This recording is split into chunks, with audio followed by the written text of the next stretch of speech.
जय श्री कृष्णा। राधे राधे। आइए सुनते हैं गुरुवार व्रत कथा।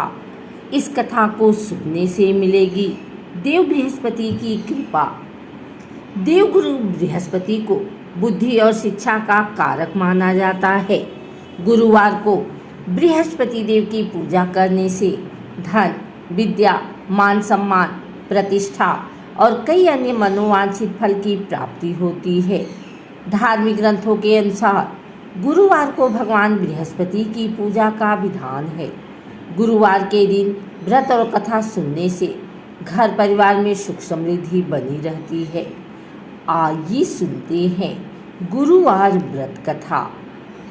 देव गुरु बृहस्पति को बुद्धि और शिक्षा का कारक माना जाता है।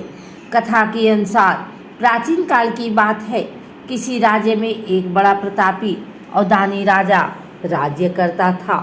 वह हर गुरुवार को व्रत रखकर दीन दुखियों की मदद करके पुण्य प्राप्त करता था, परंतु ये बात उसकी रानी को अच्छी नहीं लगती थी। वह न तो व्रत करती थी और न ही दान पुण्य में विश्वास रखती थी।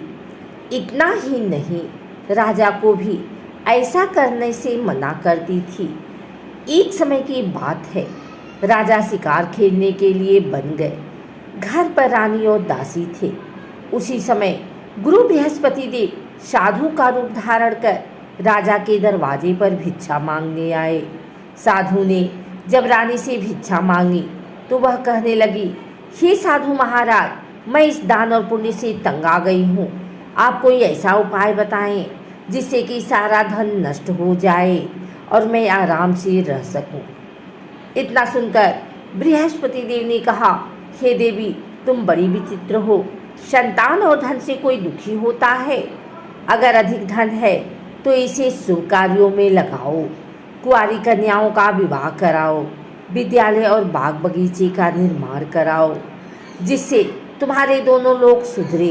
परंतु साधु की इन बात से रानी को खुशी नहीं हुई। उसने कहा कि मुझे ऐसी धन की आवश्यकता नहीं है जिसे मैं दान दूं और जिसे संभालने में मेरा सारा समय नष्ट हो जाए। तब साधु ने कहा, अगर तुम्हारी ऐसी इच्छा है तो मैं जैसा तुम्हें बताता हूँ तुम वैसा ही करना। गुरुवार के दिन तुम घर को गोबर से लीपना, अपने बालों को पीली मिट्टी से धोना, राजा से हजामत बनाने को कहना, भोजन में मांस मदिरा का प्रयोग करना, कपड़े धोबी के यहाँ धुलने देना। इस प्रकार 7 बृहस्पतिवार करने से तुम्हारा समस्त धन नष्ट हो जाएगा। इतना कहकर साधु के रूप में बृहस्पति देव अंतर ध्यान हो गए। साधु के अनुसार कई बातों को पूरा करते हुए रानी को केवल 3 बृहस्पतिवार ही बीते थे कि उसकी समस्त धन संपत्ति नष्ट हो गई। भोजन के लिए राजा का परिवार तरसने लगा।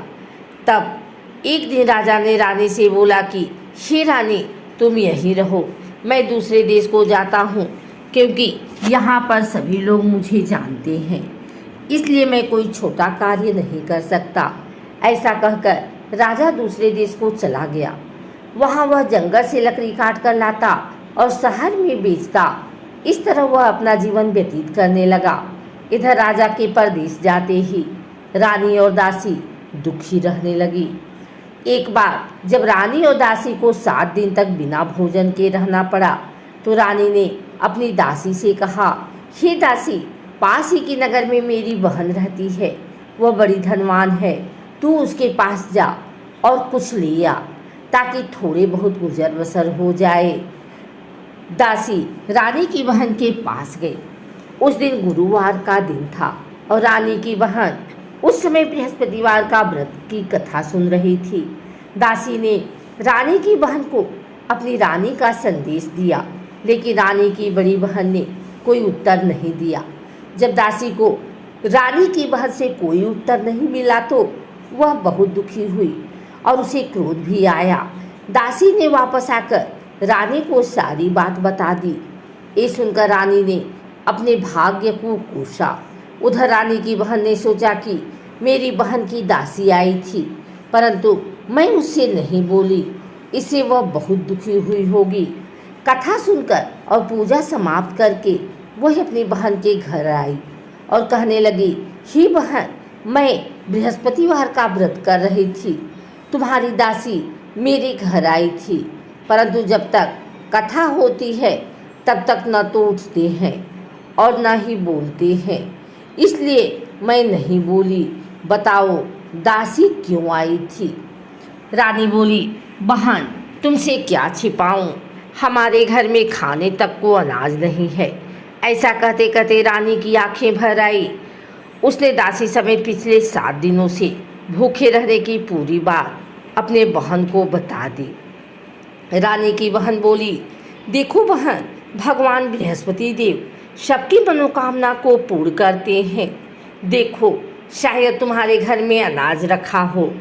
पहले तो रानी को विश्वास नहीं हुआ, पर बहन के आग्रह करने पर उसने अपने दासी को अंदर भेजा तो दासी को बड़ी हैरानी हुई। दासी रानी से कहने लगी, हे रानी, जब हमको भोजन नहीं मिलता तो हम व्रत ही तो करते हैं, इसलिए क्यों न इनसे व्रत और कथा की विधि पूछ ली जाए ताकि हम भी व्रत कर सकें। तब रानी ने अपनी बहन से बृहस्पति देव की कथा सुनाई और विधि बताई।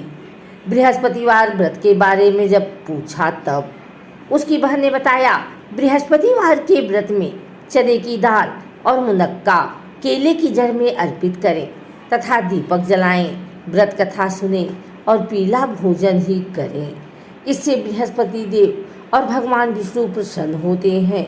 व्रत और पूजा की विधि बताकर रानी की बहन अपने घर को लौट गई। 7 दिन के बाद जब गुरुवार आया तो रानी और दासी ने व्रत रखा। वह घुड़साल में जाकर चना और गुड़ लेकर आई, फिर उससे केले की जड़ तथा विष्णु भगवान की पूजा की। अब पीला भोजन की चिंता को लेकर दोनों बहुत दुखी हुई। चूँकि उन्होंने व्रत रखा था, इसलिए बृहस्पति देव उनसे प्रसन्न थे। वह एक साधारण व्यक्ति के रूप में धारण कर 2 थालों में पीला भोजन दासी को दे गए। भोजन पाकर दासी प्रसन्न हुई और फिर रानी के साथ मिलकर भोजन ग्रहण किया। उसके बाद वह सभी गुरुवार को व्रत और पूजा करने लगी। बृहस्पति देव की कृपा से उनके पास फिर से धन संपत्ति आ गई, परंतु रानी फिर से पहले की तरह आलस्य करने लगी। तब दासी बोली, देखो रानी, तुम पहले भी इस प्रकार आलस्य करती थी, तुम्हें धन रखने में कष्ट होता था, इस कारण सभी धन नष्ट हो गया। और अब जब देव बृहस्पति की कृपा से धन मिला है तो तुम्हें फिर से आलस्य होने लगा है। रानी को समझाते हुए दासी कहती है कि बड़ी मुसीबतों के बाद हमने ये धन पाया है, इसलिए हमें दान पुण्य करना चाहिए, भूखों को भोजन कराना चाहिए और धन को शुभ कार्यों में खर्च करना चाहिए। इससे तुम्हारे कुल का यश बढ़ेगा, स्वर्ग की प्राप्ति होगी और पितृ प्रसन्न होंगे। दासी की बात मानकर रानी अपना धन शुभ कार्यों में खर्च करने लगी। इससे पूरी नगर में उसका यश बढ़ने लगा। बृहस्पतिवार व्रत कथा के बाद श्रद्धा के साथ आरती करनी चाहिए। इसके बाद प्रसाद बांटकर उसे ग्रहण करना चाहिए।